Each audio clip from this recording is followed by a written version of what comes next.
mo, pag nandito ako sa airport, naalala ko yung karanasan ko. Hindi na pagdating ko dito sa city, pare.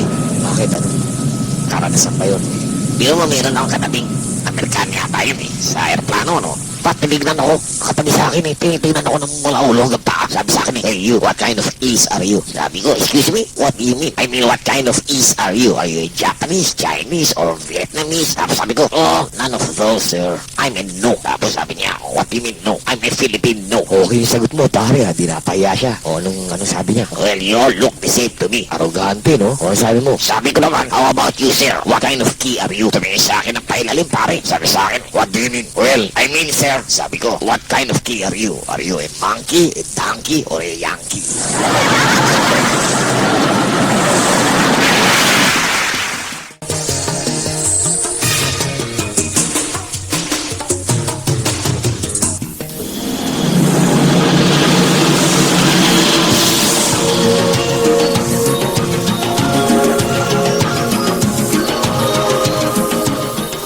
Tagal naman ang flight nito. Sakit na ng katawan ko. Saka uupo. Eh, matagal talaga akong Manila-Sydney flight. Siguro, mga 3 oras pa. Alam mo, doon ako sa tatang mo nag-aalala eh. Bakit? Anong nangyari kay tatang? Eh, yun, namimitig na raw ang katawan eh. Kaya tumayo, naglakad-lakad, nag-ikot-ikot. Hinginan nga yung mga pasahero eh. Tapos nagpaalam sa akin. Eh yun, nag-aalala ako, di pa bumabalik. Eh, saan daw siya pupunta? Lalabas lang daw siya ng pinto at magpapahangin.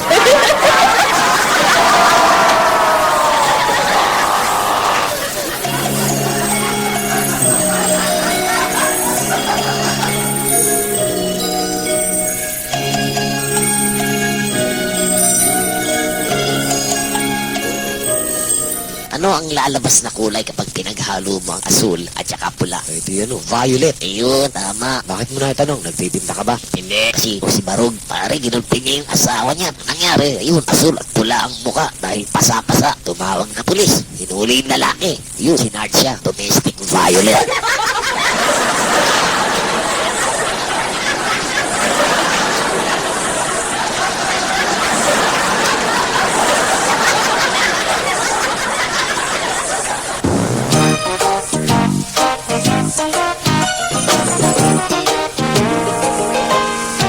Hoy, Marie, pwede ba ako magpagupit? Ay, nako, Jeff. Of course. Teka muna, nabanda mo na ba nangyari kay Manny? Sinong Manny? Ay, yung fashion designer dito. Bakit ano nangyari? Ayun, umatin siya ng gay Mardi Gras dyan sa Oxford Street. Pinagkaguluhan siya at pinagsamantalahan siya ng 3 lalaki. Kawawa naman. Mga loko yung gumawa ng ganun sa kanya. Ay, nako, nagustuhan parawangan niya. Kaya lang, nainis siya sa bagong tawag sa kanya. Ano tawag sa kanya? Mardi Grasiada.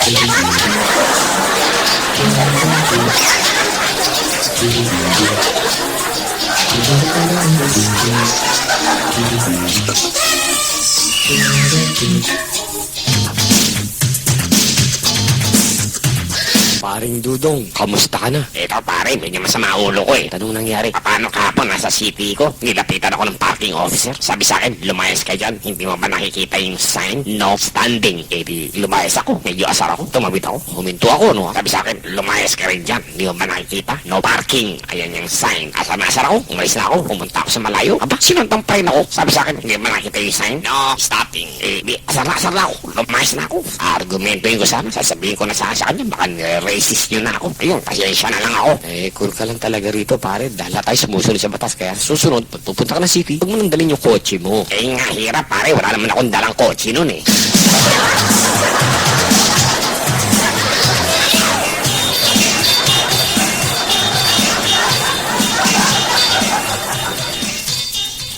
Paring Jeff, ano ba ibig sabihin ng paradox? Ang pinakamalapit na ibig sabihin nun sa Tagalog eh, yung parang sala sa init tsaka sala sa lamig. Ah, yun. Kasi meron akong paradox eh. Oh, ano yun? Kwento mo. Napag-isip-isip ko, kaya pala maraming mga magulang na nasisira ang ulo. Bakit naman? Eh, paano? Biro mo, ang mga bata kapag sa unang yugto ng buhay nila, ang hirap nilang turo ang lumakad at saka magsalita. Tapos, Eh, pag sa huling yugto naman ng mga buhay nila, ang hirap paupuhin at saka tumahimik.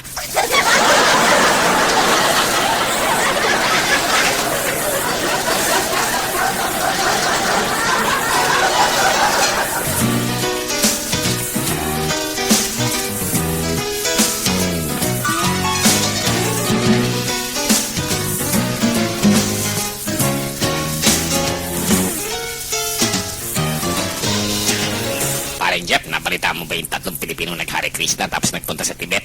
Hindi pare, bakit? Kwento mo nga. Ganito yung pare, nagpunta nga sila sa bundok, ano? Nasa harapan sila ng Mount Everest. Tapos, nakaupo silang tatlo ron, tahimik na tahimik. 1 taon, pare. Wala silang kibuan. Bigla ka mo nagsalita yung isang Pilipino. Sabi niya, brother, ang lamig-lamig ng panahon ngayon, ano? O tapos, lumipas na naman ng 1 taon. Tahimik na tahimik yung tatlo. Bigla ka mo sumagot yung pangalawa. Sabi niya, oo nga, ang lamig-lamig ngayon. O tapos, Lumipas na naman ng 1 taon. Tahimik na naman. Bigla ka mong tumayo yung pangatlo. Lumakad, paalis. Nagtaka ngayon yung dalawa. Sabi, brother, saan ba kayo pupunta?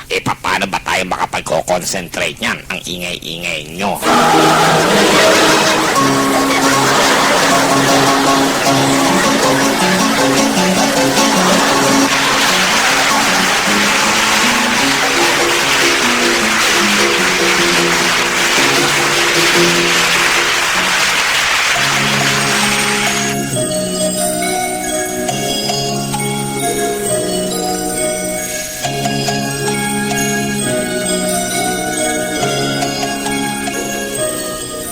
Jeff, ang sarap-sarap itong in-order ko. Tapsilong tapa, sinangay, at itlog. Ikaw ba, ano ba yung in-order mo? eto, isda silog. Aling Juliet, hindi sa nagko-complain ho ako Itong isda ho parang bilasa na ho, iba na ho amoy Yung sinangag, medyo alright. Yung itlog ho, asan? Ay, Jeff, isda silog ba yung in-order mo? Oo. Isda silog, ibig sabihin yan, isda na sinalvage sa ilog.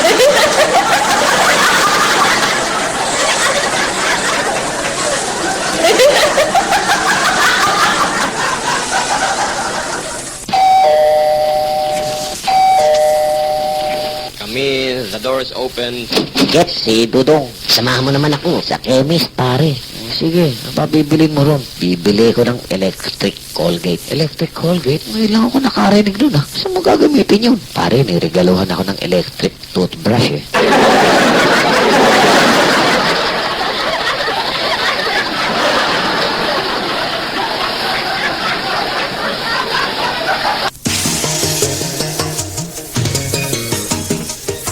Nako, parin Jeff. Isang grupong Pilipino ang pumunta sa Snowy Mountains kahapon. Oh, anong nangyari? Nako, kahiya-hiya, pare. Bakit naman? Paano? Lahat sila may dalang kaldero, pare. Ikaw naman. Para ka namang hindi Pilipino. Siyempre, mga Pinoy, may mga dalang kaldero, adobo, kanin, siyempre. Picnic. Hindi yan, pare. Ginawa nilang tubogan yung mga takip ng kaldero, pare. Tawanan yung mga puti.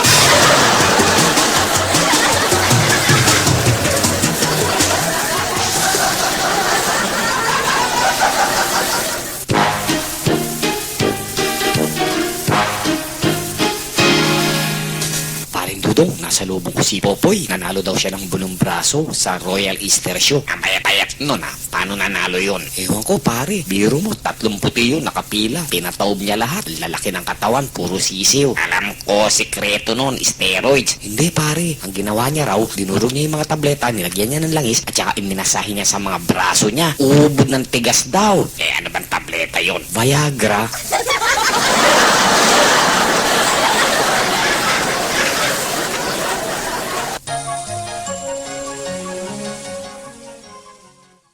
Paring Jeff, Hoy, Dudong, halika, tuloy ka. balita ko, may computer kang matalino at saka nakakausap. Ayun, high-tech na Kasi merong voice recognition tong computer na Sige. Pwede ba subukan yan? Matalino ba yan? di subukan mo. Nakakaintindi ba ng Tagalog yan? Oo, syempre, nakaprogram din yan ng mga multi-language. Sige. Tanungin ko siya. Hoy, computer. Magandang umaga sa inyo. Magalang pare sige. Tatanungin muna kita kung tinig ka sa Ingles. Ano sa Ingles ang malunggay? Kita mo na, hindi mo masagot. Many leaves. Sige, susunod na tanong po. Okay. Ano sa Ingles ang atis? Custard apple. Hindi. Siret. Many seeds. Ipaprogram ko na po ngayon. Teka muna. Ano sa Ingles ang pinya? Alam ko po yan, many eyes. Hindi. Pineapple.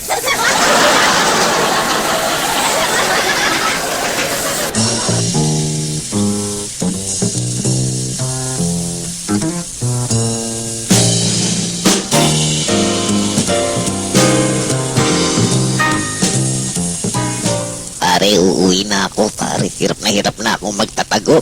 Wala, tourist visa lang ako, pare. Wala akong working visa.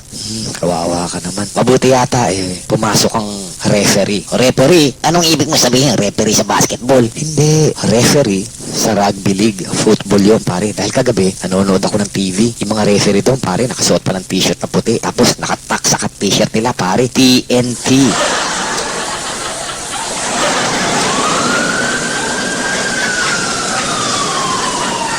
Wala kaya ka dyan. Iloloko mo ako. Tago muna ako. Mukhang andyan na yung mga pulis, pare. Dalihan mo.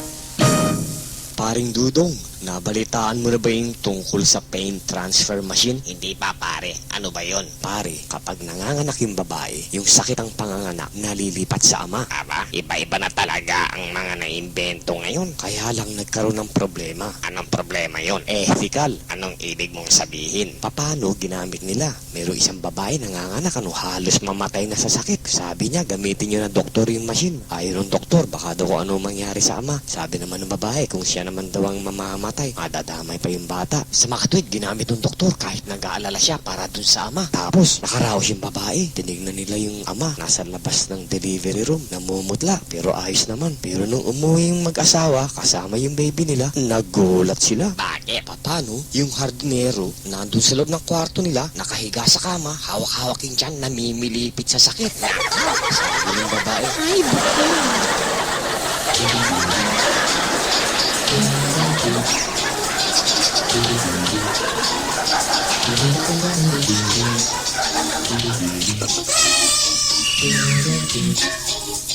Paring Jeff, may kwento ko sa'yo tungkol sa mag-inang kanibal. O sige, kwento mo. Ganito yung pare, no? Nagpaalam yung teenager na kanibal doon sa nanay niya kanibal. Sabi niya, Nay, pwede ho ba dito matulog mamayang gabi yung dalawa kong kaklase? Oo, anak, ilang mali. Eh di kinagabihan, nagdatingan nga yung mga kaklase nung anak na kanibal, ano? Ang gugulo. At saka mga nagpatugtog ng mga heavy metal records. Nagpapi sila. Medyo nag-inuman pa yata. Basta maingay. Kinabukasan, nag-uusap na naman yung mag-ina. Sabi nung nanay, alam mo anak, hindi ko nagustuhan yung mga kaklase mo eh. Sabi nung anak, medyo masama loob. Eh yung pala naman inay eh. Di sana yung mga gulay na lang ang kinain mo.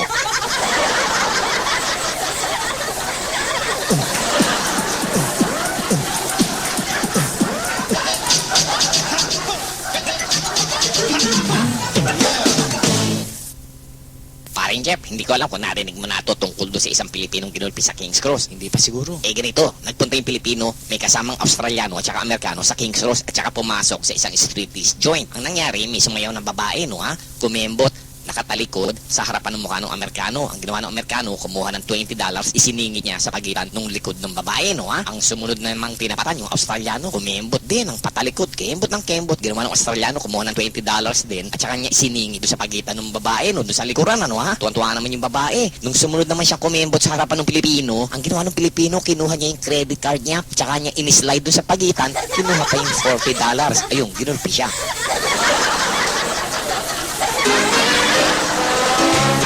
Salamat mga kaibigan sa inyong pakikinig kay Jeff Pinoy sa Australia.